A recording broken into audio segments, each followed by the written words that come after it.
රුදු ගානක් තිස්සේ ජනප්‍රියත්වයේ ඉන්න බයික් එකක්. ඔව් Suzuki GRZ 400. හරිද හරි.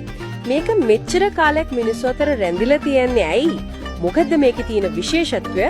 අන්න ඒක හරියටම තේරුම් ගන්නයි අද මේ ගැඹුරු විමසුම. හොලයි. අපිට තියෙන තොරතුරුත් එක්ක බලමුකෝ. Suzuki මේක හදන්නේ 2006 ඉඳන් නේද? ඩුවල් ස්පෝර්ට් කියන්නේ ඉතින් කාරේ ඔෆ් රෝඩ් එකේම යන්න පුළුවන්. ඔව්. ඒක තමයි මූලිකම දේ. පදනම කිව්වොත් මේකේ තියෙන්නේ 398 cc 4 එන්ජිමක්. විශේෂත්වය තමයි මේක DOHC එන්ජිමක්. ඒ කියන්නේ ඩබල් ඕවර්හෙඩ් කැම් ෂාෆ්ට්ස්. වැල්ව් ක්‍රියාකාරීත්වය හරිම කාර්යක්ෂමයි.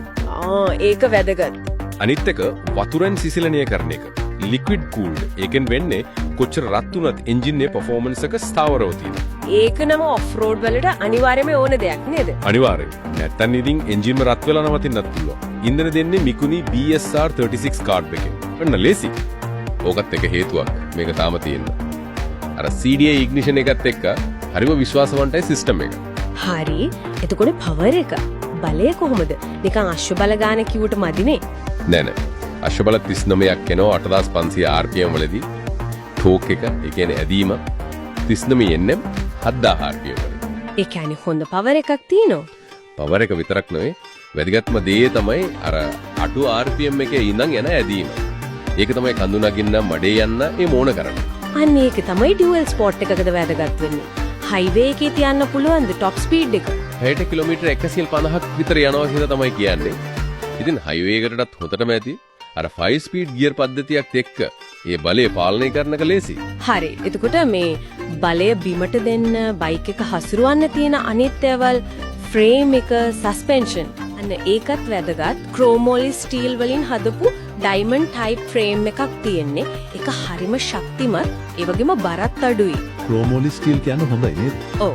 ඔෆ් රෝඩ් වල එන ගැසීම් දරා ගන්න නියමයි. ඉස්සරහට තියෙනවා 49mm ටෙලස්කෝපික් ෆෝක්ස් සම්පූර්ණයෙන්ම ඇඩ්ජස්ට් කරන්න පුළුවන්. ඒ කියන්නේ රයිඩර්ට ඕන විදිහට හදා ගන්න පුළුවන්. හරියටම. පස්සටත් එහෙමයි ලින්ක්ඩ් ටයිප් මොනෝ ෂොක් එකක් තියෙන්නේ. ඒකත් fully adjustable. පදින කෙනාගේ බර, පදින තැන අනුව සස්පෙන්ෂන් එක හදාගත්තම හැසිරීවීම උපරිම වෙනවා. බ්‍රේක්ස් ඉස්සරහට 250mm තනි ඩිස්ක් එකයි, පස්සට 220mm තනි ඩිස්ක් එකයි. මේ බරට මේ වේගෙට ඒක ප්‍රමාණවත් හොඳක නවත්ත ගන්න පුළුවන්. ටයර් ගැනත් කියන්නම වෙනවා. ඔෆ් රෝඩ් වලට බරයි කියලා පේනව නේද? ඔව්. ඉස්සරහ 21 ඉන්ච් පස්ස 18 ඉන්ච් ඒකෙන්ම තේරෙනවා ඔෆ් රෝඩ් වලට මුල් තැන දීලා තියෙනවා කියලා. සීට් හයිට් එක ටිකක් වැඩි නේද? 935mm කියන්නේ. ඔව්. පොළවේ ඉඳන් උස ග්‍රවුන්ඩ් ක්ලියරන්ස් එකක් 300mm. ඉතින් බාධක උඩින් යන්න ලේසි තමයි.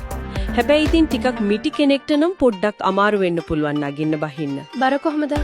වියලි බර ඒ කියන්නේ තෙල් නැතුව කිලෝග්‍රෑම් 132ක් විතර. එක මේ පන්තිය බයික් එකකට සාධාරණ බරක්. ගොඩක් බරත් නැහැ සැහැල්ලුත් නැහැ. ටැංකිය ලීටර් 10යි. ඒක ඇති නේද සාමාන්‍ය ගමනකට? ඕ හොඳටම ඇති. සාමාන්‍ය පාවිච්චියට පොඩි ට්‍රිප් එකට ලීටර් 10 කියන්නේ හොඳ ගාණක්. එතකොට මේ ඔක්කොම එකතු වුණාම මොකක්ද අපිට පේන්නේ?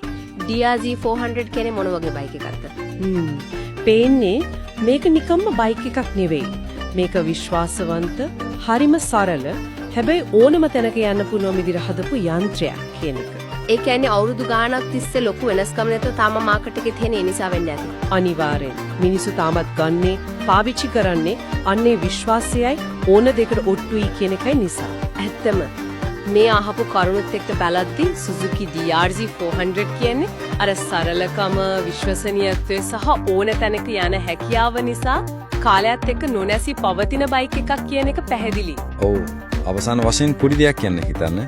මේ වගේ ඩියුවල් ස්පෝර්ට් බයික් එකක තියෙන ඇත්තම හැකියාව. ඒ කියන්නේ ඒක හදපු දේ හරියටම විඳින්න පුරුවන් වෙන්නේ. නිකන්ම තාරපාරේ එහෙට මෙහෙට යන්නේ කියන්නේ නෙවෙයි.